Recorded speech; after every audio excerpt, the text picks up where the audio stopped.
Anudeep KV డైరెక్షన్లో యశ్వక్ హీరోగా, ఆయత్ లోహర్ హీరోయిన్గా నటించిన మూవీ పంకీ ఈరోజు విడుదలైంది. ఎలా ఉందో ఒకసారి చూద్దాం. కథ విషయానికి వస్తే హీరో కోమల్ డైరెక్టర్లో నిర్మాత సుదర్శన్ 4 కోట్ల బడ్జెట్తో ఓ సినిమా చేస్తుంటాడు. అది కాస్త 40 కోట్ల వరకు వెళ్తుంది. ఇంకా ఈ మూవీ పూర్తి అవడానికి 4 కోట్ల అవసరం తెలిసి దాంతో స్ట్రెస్ వచ్చి ఆసుపత్రి పాలవుతాడు. అప్పుడు నిర్మాత కూతురు చిత్ర ఎంటర్ అయ్యి ₹1 కోటి ఈ మూవీ కంప్లీట్ అవ్వాలని కండిషన్ పెడుతుంది. ఈ ₹1 కోటి ఈ మూవీ పూర్తయిందా లేదా, అక్కడి నుండి వీరిద్దరి జర్నీ ఎలా సాగింది అనేది ఈ సినిమా కథ. జాతిరత్నాలతో మంచి హిట్ ఇచ్చిన డైరెక్టర్ అనుదీప్ అదే కామెడీ జానర్ నమ్ముకొని స్టోరీకి పెద్ద స్కోప్ లేకుండా ఈ మూవీ కూడా కామెడీతో ట్రై చేశాడు, కానీ పెద్దగా వర్కౌట్ అవ్వలేదు. కొంత తడబడ్డాడనే చెప్పాలి.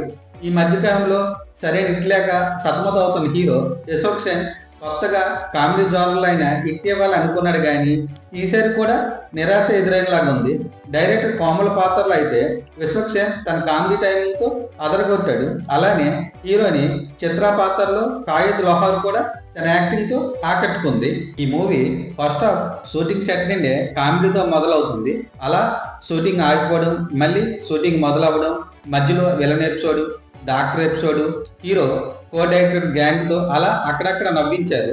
ఇంటర్వెల్ బ్యాక్ కూడా పెద్దగా ఆకట్టుకోదు.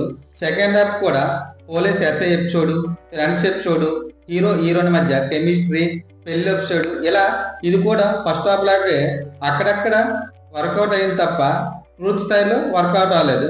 కానీ క్లైమాక్స్ మాత్రం తల్లి కొడుకుల మధ్య ఎమోషనల్గా అయితే ఆకట్టుకుంటుంది. దీనిలో కొంతమంది సెలబ్రిటీలు పెట్టారు, కానీ పెద్దగా ఉపయోగం లేదనిపిస్తుంది. నిర్మాతగా నరేష్, విలన్ జీకోగా సంపత్ రాజు, అలానే హీరో కో డైరెక్టర్ గ్యాంగ్ కూడా తన యాక్టింగ్తో ఆకట్టుకున్నారు. మిగతా నటినట్లు కూడా తన పాత్ర తగ్గట్టే నటించారు. మ్యూజిక్ డైరెక్టర్ బీమ్స్ పాటలు మరియు బీజిఎంతో కొంత పర్వాలేదు అనిపించాడు. సినిమాటోగ్రఫీ, నిర్మాణ విల్లు బాగున్నాయి. ఎడిటింగ్ పై ఇంకా దృష్టి పెట్టుంటే బాగున్నాం. ఈ మూవీ అయితే టైం పాస్ గురించి అయితే ఒకసారి ట్రై చేయొచ్చు. ఓవరాల్గా అయితే పెద్దగా ఆకట్టుకోదు.